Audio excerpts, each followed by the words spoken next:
মার্কেটে lower week create করছে, তার মানে হচ্ছে মার্কেটে বায়ার অ্যাক্টিভ আছে। এখন এই লোয়ার উইকে সবসময় কিন্তু মার্কেটে বায়ার অ্যাক্টিভ থাকে। এখন এখানে স্বল্প পরিসরও বায়ার অ্যাক্টিভ থাকতে পারে, আবার এখানে বেশি পরিসরও বায়ার অ্যাক্টিভ থাকতে পারে। যদি এখানে অল্প একটু ছোট একটু উইক ছাড়ে তাহলে এখানে অল্প পরিসর বায়ার অ্যাক্টিভ। যদি এখানে বড় একটা লেস দেয়, এরকম বড় একটা উইক ছাড়ে, তাহলে এখানে বড় পরিসরে বায়ার অ্যাক্টিভ। এখন এই কথাগুলো আমি কেন বলতেছি, এটা হচ্ছে আমি ক্যান্ডেলের প্রাইস অ্যাকশন দেখে বলতেছি। ওকে, আমরা যদি এই ক্যান্ডেলটা দেখি, ক্যান্ডেলের ওপেনিং হচ্ছে উপরে। ওকে, এটা একটা রেড ক্যান্ডেল, রেড ক্যান্ডেলের ওপেনিং সবসময় উপরে হয়, ক্লোজিং সবসময় নিচে হয়। ওকে, আমরা এখন নিচে উইক ছাড়ছে, এটা আমরা আগে থেকে কিছুই দেখবো না, আমরা এটা ইমাজিন করবো যে আমরা ক্যান্ডেল স্টার্ট করতেছি ব্রড টাইমে। ওকে, আমরা এই যে ক্যান্ডেলটা ক্রিয়েট হচ্ছে ডাউনের দিকে যাচ্ছে যাচ্ছে যাচ্ছে যাচ্ছে, এই জায়গায় যে থামলো, থামার পরে এটা হচ্ছে মার্কেটের লাস্ট লো। ওকে, এখন এই জায়গা থেকে আবার করছে কি, একই ক্যান্ডেলে বায়ার আস্তে আস্তে অ্যাক্টিভ হইতে হইতে হইতে হইতে এই জায়গাটা নিয়ে গেছে, নিয়ে যাওয়ার পর এখানে ক্লোজিং দিয়ে দিছে।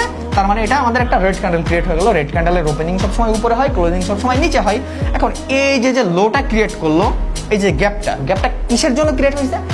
একই ক্যান্ডেলে একই উইকে মার্কেট করছে কি, এই জায়গাটা থেকে অ্যাক্টিভ হয়ে গেছে, অ্যাক্টিভ হইতে হইতে যায় উপরে যে ক্লোজ দিয়ে দিছে।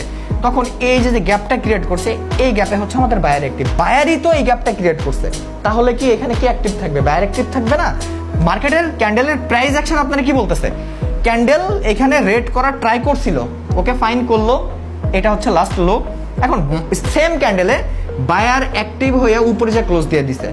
যদি এখানে সেলার প্রপারলি ভাবে অ্যাক্টিভ থাকতো, তাহলে এই ক্যান্ডেলটা প্রপারলি ভাবে একটা রেড ক্যান্ডেল হয়ে যেত, এখানে কিন্তু বায়ার আসতে পারতো না, আর উইকও কিন্তু ছাড়তো না। যেহেতু একই ক্যান্ডেলে সেলার বায়ার অ্যাক্টিভ, দুজনই অ্যাক্টিভ, লাস্টে বায়ার হেভি ভাবে অ্যাক্টিভ হয়ে উপরে যে ক্লোজিং দিয়ে দিছে, তার জন্য হচ্ছে এই গ্যাপটা ক্রিয়েট হয়েছে। এই গ্যাপে তাহলে এই জায়গাটা কি অ্যাক্টিভ ছিল? উঠাইলো কে? উঠাইছে হচ্ছে আমাদের মার্কেটে বায়ার। তাহলে এই গ্যাপটাকে ক্রিয়েট করলো বায়ার, তাহলে অবশ্যই আমাদের লোয়ার উইকে বায়ার অ্যাক্টিভ থাকে। এটা হচ্ছে প্রত্যেকটা ক্যান্ডেলের প্রাইস অ্যাকশন আপনার এইভাবে অ্যানালাইসিস করতে হবে। যেহেতু আপনার স্কাল্পিং করেন, আমি যে শুধু বলবো যে ক্যান্ডেলে উইক দেখে দেখে অ্যানালাইসিস করেন তা না, এটা কিন্তু স্কাল্পিং এর একটা পার্ট।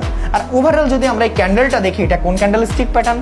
এটা হচ্ছে আমাদের হ্যামার ক্যান্ডেলস্টিক প্যাটার্ন, সিঙ্গেল ক্যান্ডেলস্টিকের হ্যামার ক্যান্ডেলস্টিক প্যাটার্ন। এটা কোন জায়গায় ক্রিয়েট হয়? এটা হচ্ছে আমাদের মার্কেটের সাপোর্টে ক্রিয়েট হয়। আর আমরা সবসময় কি জানি, মার্কেটের সাপোর্টে বায়ার অ্যাক্টিভ থাকে। ওকে, কি দেখলাম আমরা এখানে? বায়ার অ্যাক্টিভ, লোয়ার উইকে বায়ার অ্যাক্টিভ, কথা মিলছে।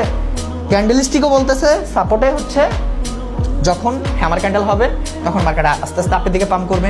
আমরা ক্যান্ডেলের যে প্রাইস অ্যাকশনটা আছে, এটা যদি আমরা অ্যানালাইসিস করি, মার্কেটে বায়ার অ্যাক্টিভ আছে লোয়ার উইকে, মার্কেট এমনিতে আপের দিকে যাবে। আপনারা যারা ক্যান্ডেলস্টিক প্যাটার্ন প্লাস হচ্ছে প্রাইস অ্যাকশন, ট্রেডিং এর এ থেকে জেড পর্যন্ত যতগুলো ক্লাস আছে, যারা একদম ফ্রিতে করতে যাচ্ছেন আমাদের কাছ থেকে মাস্টার ক্লাস একদম ফ্রিতে, তারা কুইকলি আমাদের টেলিগ্রাম চ্যানেলে জয়েন করেন। আমাদের টেলিগ্রাম চ্যানেলে